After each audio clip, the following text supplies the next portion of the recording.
Mi nombre es Omar Echami. Describiremos los tipos de pericarditis. Encontraremos tres: la pericarditis aguda, subaguda y crónica. La diferencia importante de estas es que vamos a encontrar diversos intervalos de tiempo. Comenzaremos por la pericarditis aguda. Esta tiene un máximo de 6 semanas. De este punto no puede subir, porque ya sería una pericarditis subaguda o crónica. Ella se caracteriza por tener un exudado fibrinoso del líquido pericárdico y que es frecuente que existan derrames pericárdicos, que es una cualidad clínica para el taponamiento cardíaco que más adelante veremos. Dando datos generales de la pericarditis aguda, ella se presenta como un dolor torácico, ¿sí? Este dolor es intenso, se ubica en el área precordial izquierda y es retroesternal. En realidad este dolor viene siendo una pleuritis, ¿sí? Un dolor pleurítico que se produce por el proceso de fricción que hay en el pericardio, que en ese momento se encuentra engrosado y también fibrótico, junto con la pleura, ¿sí? Este roce ocasiona el dolor pleurítico, que es un dolor punzante que se aprecia más cuando el paciente tose o al final de su inspiración también se intensifica. Bueno, ¿qué sucede cuando existe una ausencia del dolor de la pericarditis aguda? Esto nos da a entender más una pericarditis más específica, que puede ser debida a tuberculosis, a neoplasias, a una pericarditis urémica o también una pericarditis ocasionada por radiación, diferente a una pericarditis más frecuente ocasionada por virus o otro tipo de bacterias que no sean de tuberculosis. Esas sí presentan dolor, mientras que las de ausencia del dolor son las antes descritas. El frote pericárdico es un signo que representa la fricción del pericardio con las pleuras. Por medio de la auscultación, ¿sí?, se presenta en el 85% de los pacientes con pericarditis aguda y se describe como un tipo de sonido de tono alto que se presencia como una raspadura, ¿sí?, como una raspadura, y es más percibido al final de la expiración. Al final de la expiración es más previsto.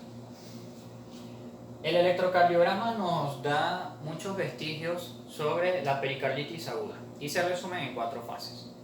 La primera fase, la fase 1, vamos a ver un aumento del segmento ST y una disminución o depresión del segmento TP.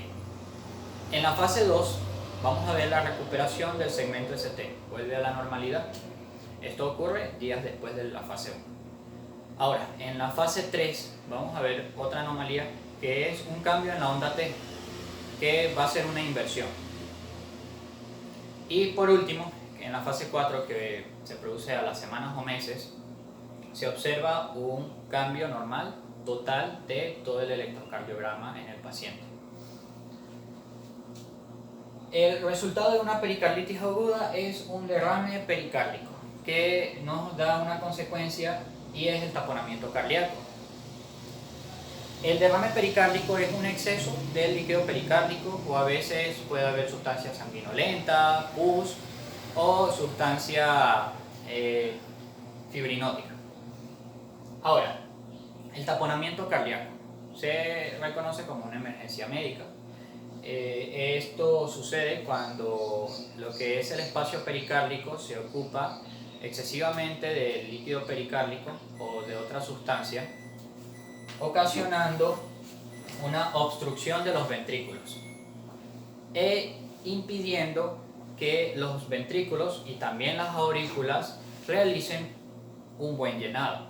En pocas palabras, el exceso de líquido pericárdico ocasiona que los ventrículos y las aurículas no se contraigan adecuadamente y por ende no puede haber ni un buen llenado ni tampoco una buena eyección.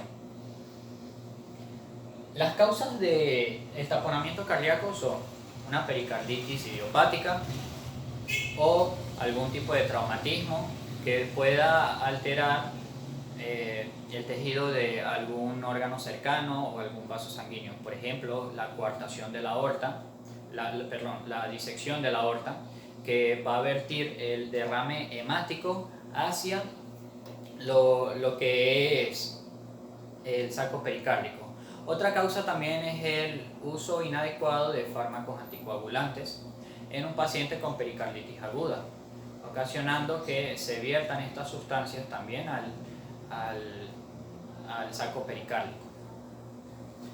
Bueno, la triada de Beck es la sintomatología que se representa en el paciente con un taponamiento cardíaco, que vamos a encontrar primero una hipotensión, claro, por el mal llenado auricular y ventricular, y también por la disminución de la resistencia vascular periférica.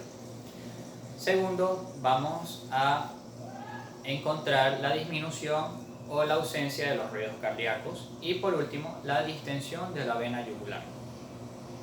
Los volúmenes son importantes para entender cuándo es o no un taponamiento cardíaco. Si el llenado del saco pericárdico va rápido, con unos 200 mililitros se puede producir el taponamiento. Ahora, si el llenado es lento, se llena excesivamente a unos 2000 mililitros para que se produzca el taponamiento. En conclusión, dependiendo de la velocidad del llenado, vamos a entender cuándo se produce un taponamiento cardíaco. Seguimos ahora a la pericarditis aguda viral o idiopática. ¿Sí? Es una pericarditis ocasionada por virus, que generalmente ocurre por una migración de una infección respiratoria. Estamos hablando de virus que se encontraba en las pleuras, por ejemplo, y migran hacia el tejido pericárdico, infectándolo y produciendo una pericarditis aguda. En ocasiones, los análisis víricos no dan negativo, lo cual se hace presencia de una pericarditis idiopática. No tenemos una causa específica y se le denomina de esa forma. Algunos agentes causales tenemos los virus Coxsackie, virus de la influenza, citomegalovirus y virus herpes, y también encontraremos virus de la inmunodeficiencia humana. Ahora, el síndrome de poslesión cardíaca. Este se debe a un trauma que se produce en el miocardio. Por lo general es por un traumatismo penetrante o no penetrante. También se puede ocasionar muy rara vez por un infarto agudo del miocardio. Si el miocardio se lesiona, la sangre se va a dirigir hacia lo que es el saco pericárdico, formando un taponamiento cardíaco. En general es debido a traumatismos. Muy importante entender que la pericarditis aguda siempre dura menos de 6 semanas o 6 semanas. La pericarditis purulenta vamos a encontrar que es causada por microorganismos bacterianos. Se debe a una mala aplicación de una cirugía del corazón, también a una rotura esofágica y migración de algunas bacterias de los pulmones y las pleuras hacia el pericardio. Los agentes causales más comunes encontraremos los neumococos, estafilococos, streptococos y género de Neisseria. Hay que hacer énfasis en la tuberculosis. Ella no se encuentra en la clasificación de la pericarditis aguda, sino en la pericarditis crónica, pero es exclusiva de pacientes con VIH. Ellos presentan una sintomatología de fiebre, dolor retroesternal, pérdida de peso y cambios en lo que son las líneas cardíacas. La pericarditis por insuficiencia renal afecta a dos tipos de pacientes: los pacientes con uremia crónica, que de cada 3 uno lo padece, y los pacientes que se les realiza diálisis de forma prolongada. Las sustancias pericárdicas se ha examinado y son de tipo cero sanguinolentas y en ocasiones también fibrinosas. La pericarditis por enfermedad neoplásica, ¿sí?, se debe a una invasión metastásica hacia el tejido pericárdico. En ella pues vamos a observar que la metástasis proviene de carcinoma de pulmón, cáncer de mama, algunos linfomas y también leucemias. En general, estas pericarditis no solamente son exclusivas de la pericarditis aguda.